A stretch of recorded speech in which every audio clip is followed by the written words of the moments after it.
friends, welcome to the BLF Academy. Please like, subscribe and share this channel.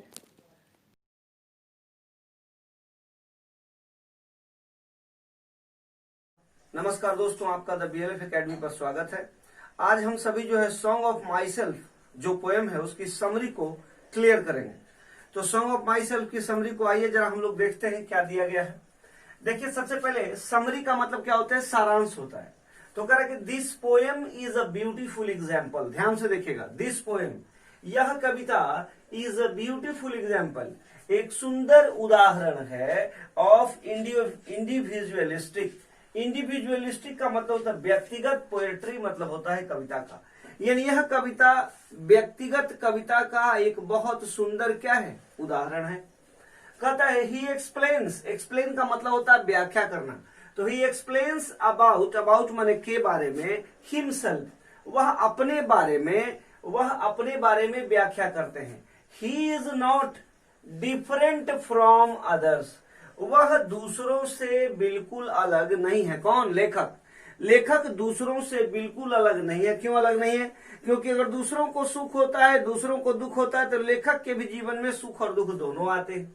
Every atom, प्रत्येक कण, of his blood, उनके खून का, belongs to his soil, उनके शरीर के, कहता है कि every atoms of his blood, उनके खून का प्रत्येक कण जो है वह कहता है किस पे निर्भर करता है? उनकी आत्मा पे निर्भर करता है, उनकी आत्मा से जुड़ा। और यही नहीं, जिस धरती पर उन्होंने जन्म लिया, जिस अमेरिकन टेरिटरी पर उन्होंने जन्म लिया, जिस अमेरिकन मदरलैंड पे उन्होंने जन्म लिया, उस मदरलैंड पे उनके पिता भी जन्म लिए, पिता के पिता भी जन्म लिए, उनके पिता भी जन्म लिए, कई जनरेशंस ने जन्म लिया और उन लोगों ने देश की जो है भरपूर सेवा की।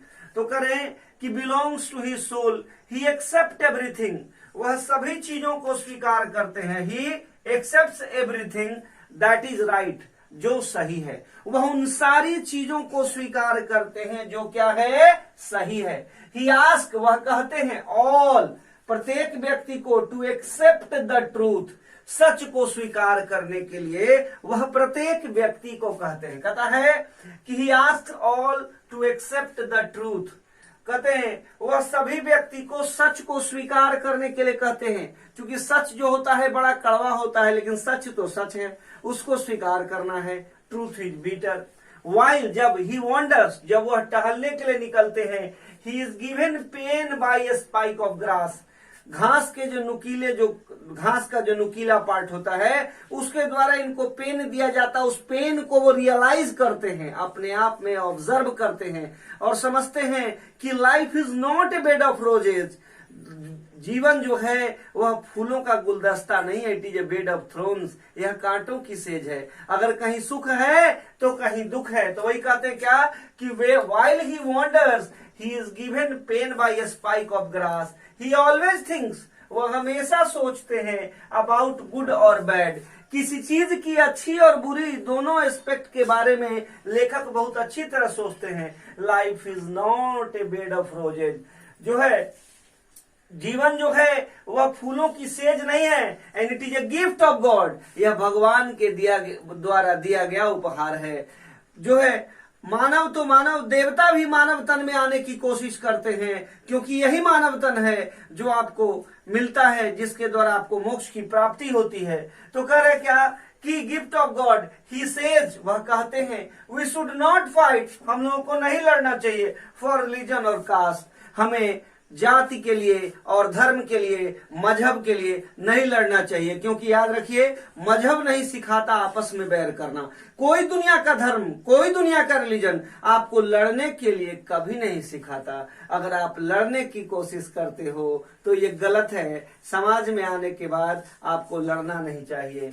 तो कह रहे क्या कि वी शुड नॉट, कहते we should not fight for religion और caste, we should believe in humanity, हमें मानवता में विश्वास करना चाहिए, मानव कल्याण में विकास करना चाहिए। क्योंकि कहा जाता है सर्वे भवन्तु सुखिनः सर्वे भवन्तु निरामयाः, सभी सुखी हो, सभी के पास सब कुछ हो, इस कॉन्सेप्ट में विश्वास करना चाहिए।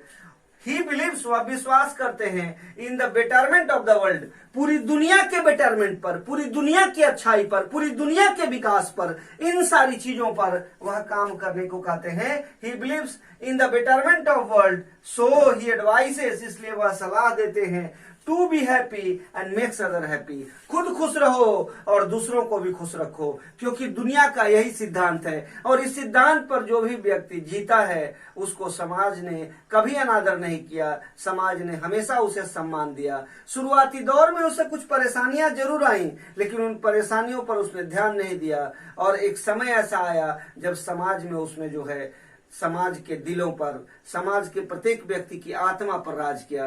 क्योंकि कहा जाता है जो दूसरों को खुश देखना पसंद करता है उसे आने वाली पीढ़ियां तक जो है खुश देखना पसंद करती हैं। इसलिए खुशी देना सीखिए, खुशी देना सीखिए, खुशी बांटना सीखिए, दुख को अपने आप से दूर रखिए, और अगर आता भी है तो दुख को फेस करिए, क्योंकि ये जीवन के अंग हैं, इससे आप कभी भी अलग नहीं रह सकते हैं। तो इस तरह से कवि ने अपनी कविता के माध्यम से यह बताने की कोशिश की है कि जीवन जो मिला है इसका परम आनंद लीजिए, चाहे जीवन में सुख आता है चाहे जीवन में दुख आता है, सुख आए या दुख आए, सुख और दुख दोनों को आप ईश्वर का प्रसाद मान करके उसको ग्रहण करिए, और वह एक बहुत बड़ा अनुभव है जो आपके जीवन में आपकी आने वाली पीढ़ियों के लिए एक बहुत बड़ी मिसाल बनेगी। यही राइटर इस पोएम के माध्यम से कहते हैं।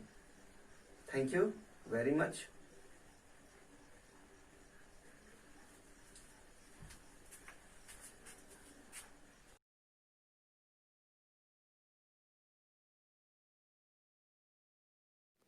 Thanks for watching this video.